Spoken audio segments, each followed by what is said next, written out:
Hey, this is Derek Murphy from Creativity. I'm going to start talking about my Nanowrimo process. So Nanowrimo is National Novel Writing Month. It takes place in November. The goal is to write 50,000 words in 30 days, which is kind of a complete novel.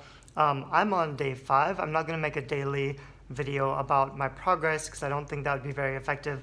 But I do think it's kind of interesting to see how this novel writing process looks in real time. So I've made some videos in the past about my plotting structure, the plot dot guide. I recently uploaded something that's like a 26 chapter outline.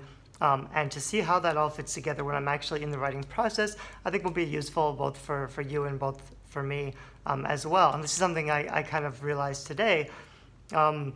So I'll tell you where I am. So I was really kind of struggling. I kind of had my outline done, but it wasn't very clear. I kind of knew some of the big scenes that were going to happen, but I didn't do as detailed a job as I usually do outlining.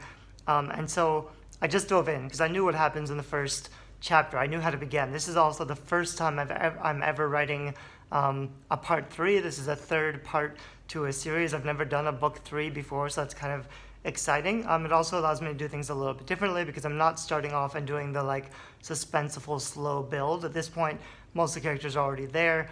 We kind of jump right into the action. A lot of stuff has already happened at the end of book 2 that needs to be resolved. So my first couple chapters so far have kind of been revisiting the characters, regrouping, reintroducing some of the players of the heroes, a lot of like wrap up that didn't really take place at the end of book 1, a lot of wrap up, there was a little twist at the beginning of this book so far, but that was something I always had planned to add to the end of book 2. So I kind of knew what was going to happen. So there's that stuff that happens, and then there's all the like dialogue and discussion, and there's some conflict between the other characters that needs a little bit of resolving because now they, now they have time, now they're living together, now they have to kind of talk stuff out and figure out their next step. But yesterday I was really struggling because at this point I've been hitting my daily word count pretty easily. That's about 1,700 words a day. I can now, thanks to my new writing setup, I can write a couple thousand words an hour, which is pretty awesome. I still feel kind of like if I get my 2,000 words, I still feel a little bit stuck or drained, and I'm fine to just shift gears and move on to other things and be okay with hitting my daily word counts. However, if I want to be a full-time writer, if I want to catch up on all these other books and sequels that I have planned, I'm looking to step forward and do more than the 2,000. If I can do 2,000 words an hour, there's no real excuse for only working an hour a day. Basically, I would like to get up to 6,000 words or 10,000 words a day just by not necessarily writing faster, but just increasing the chunks of writing time that I set out. But I was kind of stuck because, and at the end of my writing session yesterday, I basically wrote, this is boring, that like nothing is happening. When you just have characters talking to each other, especially if they're resolving conflict and de-escalating, that takes away all the dramatic tension. You really want to be escalating drama. So it's difficult at the beginning of a book when I'm resolving all these things. This is, I think day 4 was yesterday, so if I'm doing 2,000 words a day, this is up to about 8,000 words in a novel so far, and I haven't really gotten to anything interesting yet. I haven't really hit any significant points of conflict yet. And so what I actually did today was go back through the plot dot structure and kind of check in and map out where I should have been and what I needed to be at. I kind of knew what I was writing towards. I had a couple of plot events in mind, but I didn't really know where they fit in or how they fit together. I didn't know how I should break up, the action. Because what I didn't want to have happen is just like another 2 chapters of sitting around talking or making plans without anything critical and dangerous actually happening. So I got out my basic 9-point plot structure. Maybe you've taken a look at that I've written in plot dot, and basically what I figured out was if this is a 60,000 word novel, so even assuming for Nanowrimo I only hit my 50,000 words, that's fine. When I revise it and I edit it, I'm going to add more to it.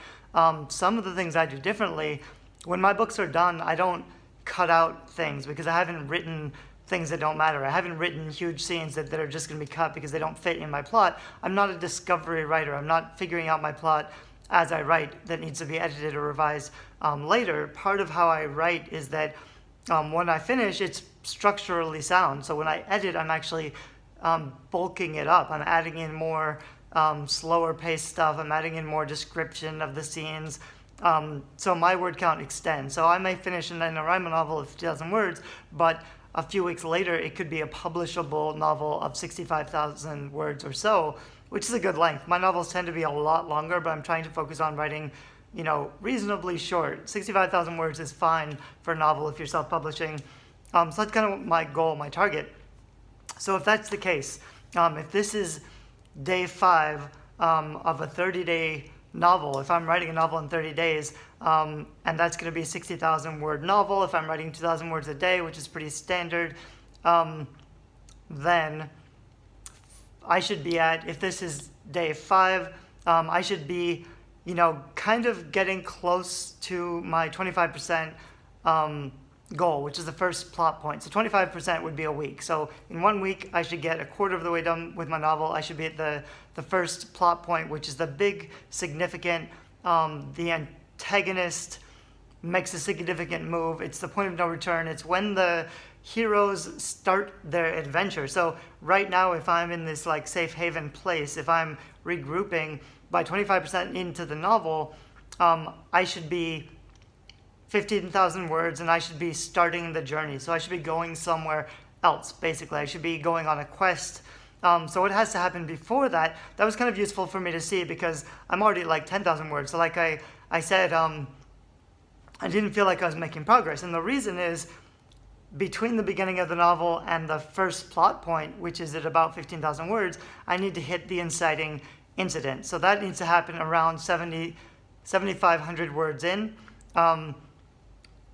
Which is like something like 12% of your entire novel. But at 7,500 words or so, I should have an inciting incident, which is when the stakes are raised, the antagonist's forces makes an appearance. And I didn't really have that because my characters are in this safe space. So I thought I needed to first send them on their quest to get them out of the safe space before they could come in conflict with the antagonist's forces. That was my basic problem. I had that problem. It doesn't really matter if you're writing a book 1 or a book 3, but the problem was my book didn't have enough conflict because I didn't have any ability for the antagonist's forces to come into conflict with the protagonist's forces. So that's why I was feeling stuck. That's why I was feeling like this is boring. I'm not making any progress. And I fixed that by course correcting, by going back to the 8-point plot guide or the 9-point if you count like the return to home, return to center. I also took a look at my 26-point chapter outline.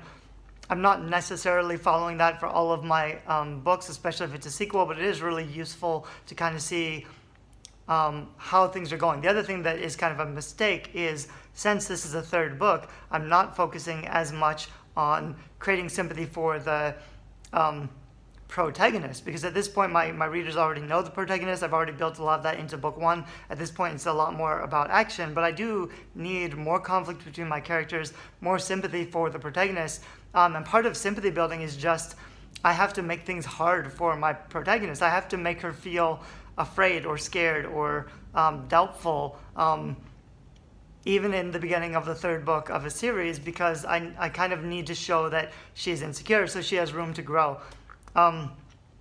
Anyway, so what I kind of added was my inciting incident, and that's kind of where I should be on day 5, basically, which is where I am now. And I kind of today reached that point. So, like I said, I had this point where all the characters are protected. It's basically the gathering of the forces scene. There's a little bit of a speech from the not the hero, not the protagonist, but the leader of this, the allied forces or whatever. He's kind of just welcoming everybody in. They're going to start to prepare for war going into book 3. But it's not enough because there's not a significant threat by the antagonist. They're not threatened because they're too safe. And I have to set a timeline. I have to raise the stakes so that my protagonist's forces feel pushed to go on the journey, because otherwise they won't step out of safety and go out into danger unless they have to, unless they're forced by the antagonist's forces. So I solved that dilemma, and I made things a lot more interesting by checking out where I was and course correcting. Like I said, I was already writing 2,000 words a day, so by day 4 I had like 8,000 words, but I hadn't hit my inciting incident yet, and that's why I felt like this novel was unbalanced and kind of boring, because nothing significant was happening yet. So there are still some scenes that I need to have. I don't even have like the scene I was avoiding. Basically, there's some revelations about why everything matters, why this is the end of times, why, you know, the apocalypse is coming. Things are a lot more dire than the protagonist initially has believed, in part because the people around her are lying to her and keeping secrets from her. They're also keeping her away from her love interest, so there's some conflict there. And they're kind of using her as this symbol for power when she hasn't really figured out her own powers yet. So there's a lot of internal conflict that's already going on, but I made a way for the antagonist can't directly put them in danger, but he can still be threatening other things. So he can be destroying cities, he can be destroying humanity. The antagonist is Zeus in this particular book, so he's basically omnipotent, but he can be severely causing problems in other places and just showing her, or showing the forces, you know, what's going on. So what I actually had originally was he can be, you know, attacking something far away, but that wasn't enough of an inciting incident, because there wasn't enough personal threat or responsibility. I want my protagonist to feel called out. So Zeus basically is, you know, stepping in and destroying cities or killing people and saying, like, every day that you don't step up and come out to meet me in the battlefield, I'm just going to keep killing people. So there's a ticking clock and a countdown timer, and, you know, as there will be this pile of bodies until the protagonist steps out to face Zeus. So she can't just keep avoiding him, because they'll just be buried under a mountain of bodies as civilization is decimated. So that's kind of how things start off. That's my big high stakes introduction to the conflict that happens at the inciting incident, which is about 10K in, basically, which is actually a little longer, because like I said, it should be about 7,500K in to a 60K word novel, but I also said my novels tend to be longer. So if mine's a bit longer, that's okay. I just want to make sure I hit some inciting incident first, because otherwise they would kind of just regroup, they would take it easy, they would relax a little bit. I don't want that to happen. I want to keep the foot on the accelerator. I want to keep the action moving forward. I need to have them find at least some kind of a plan for action, even if it's risky. They need to have some goal. And there is a goal, like they can't go out and fight Zeus because something happened in the last book.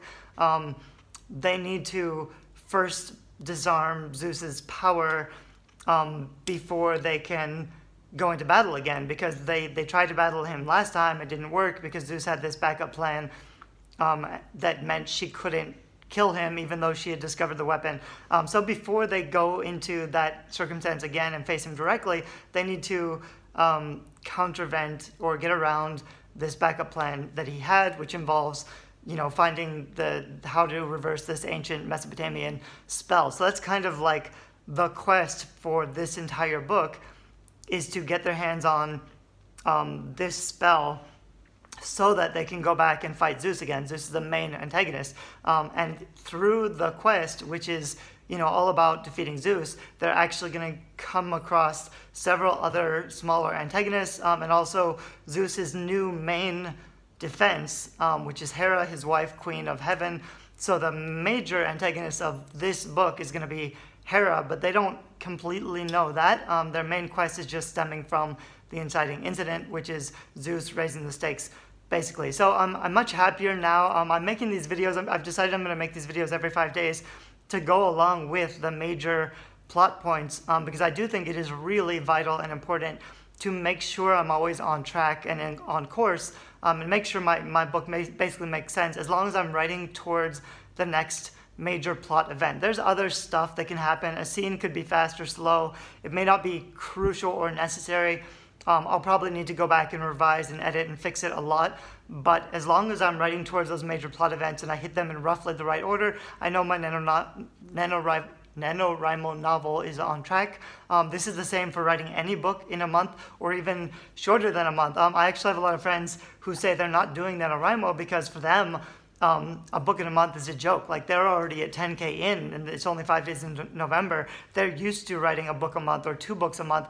If you're a full-time writer who's actually making a living with your writer, by full-time I mean not just that you do it all the time, but you're used to finishing and releasing books to a schedule. You're used to booking the covers, putting it out on pre-order, starting the advertisements. Like this is what you do for a living. Writing a book in a month is not just an experiment to make sure that you know how quickly you can write. And it can be. If this is your first Nanowrimo, if you just want to try writing a book in a month, I think it's a great opportunity. One of the things I say all the time, people ask me, you know, why write a crappy book in a month instead of a good book in a year or a good book in like 6 months? Actually, the difference between, you know, a first draft is always going to be crappy. So the difference between a 1-year novel and a 1-month novel, it's usually the same amount of writing time. It's just that you're not forcing yourself to do it quickly. It's the same amount, you know, 2,000 words an hour a day, versus 5 hours a day. If I was writing 5 hours a day, if this is my full-time gig, if that's all I'm doing, I could be doing 10,000 words a day, which means a novel a week, basically. I'm not there yet. I would like to be there sometime in the future. I do believe you can write faster on purpose. But my point is that writing faster doesn't mean you're writing less good books or that the quality has to deteriorate after you finish the rough draft. There's still going to be the revision. Although, like I said, if you plan and structure your book well, you're not going to have that much revision to do. The better you get at writing, the faster you get at outlining and organizing. There's always a bit of discovery going into the process, but you can finish a book in a month that's good, that you can clean up and publish. That's definitely possible, and that's something I'm trying to get writing better at. So I'm going off topic, but my point for this book is just I'm at day 5, and I've just hit my inciting incident. So now I'm back on track. I was not confident yesterday. Now I'm back on track. Now I know where I'm going. So between now, the inciting incident, which I just hit, basically now the stakes are raised and there's a deadline. There's more stakes. There's a deadline. They have to figure out what to do quickly because, like I said, the bodies are going to keep piling up. Cities are going to be destroyed. Zeus is just going to keep attacking people. So there's personal conflict. There's inner conflict with my protagonist, and there's also a lot of guilt and shame and fear. But they're forced to go on a quest. So that's the next thing, is that they have to. And now I have I had 7,500 words roughly. I have another 75,000 words, which is like 2 or 3 chapters to get to the first plot point where they will actually embark on their quest. So I know where they're going to go and why they're going to go there. What I need to do is they need to figure out that stuff. They don't know yet where they're going to go or why they're going to get there. So I have to have them discovering the research or the information or the knowledge that will lead them to make the choice that will put them on that quest. So that's what's going to happen over the next couple chapters, only it's a lot more exciting now because Zeus has already made the first move. There's already bodies and danger stacking up. Now when like before, they were basically doing a Percy Jackson thing where, you know, they're safe. They were going to have games. They were going to do basically Olympian games for fun and to train and to practice, and she needs to learn how to use her powers, so she can't just go out into the world again until she masters her powers. But I didn't want it to just be like fun and games because there's no conflict there. So now I have all this dark, violent, dangerous stuff which casts this really dark and negative light over all the proceedings, so they can't just, you know, enjoy themselves. They can still have games, but it's for a purpose. They can't forget and just be like, you know, they're having fun. So it's not a picnic, basically. There still has to be a little bit of that. There still has to be some training, some knowledge. She's going to discover some things. But then there's going to be some reason that forces them out on their quest. So now I know exactly what I'm going to do over the next 5 days. I'll check back in on day 10. It'll be a little bit different because if day 10 was my first plot point, that would be 25% of the way into my novel. If I'm writing a 60,000 word novel or a 30-day novel, let's see, 30 days, 60,000 words. So by day 10, I should actually be like 20,000 words in. Yeah, so it's a little messy. If I'm writing a 60,000 word novel, if I'm 20,000 words in, I'm like 1/3 of the way through it. I would actually be past my first plot point. I would be on the adventure already. If I'm writing a 50,000 word Nanowrimo book, then by 10, if I was 20,000 words, anyway, the math is a little bit fuzzy depending on how long the book actually turns out to be, but I was gonna try to kind of break it up by timelines. So I'll check back in and see where I am in another 5 days, or maybe a little bit less if I figure out the math a little bit better.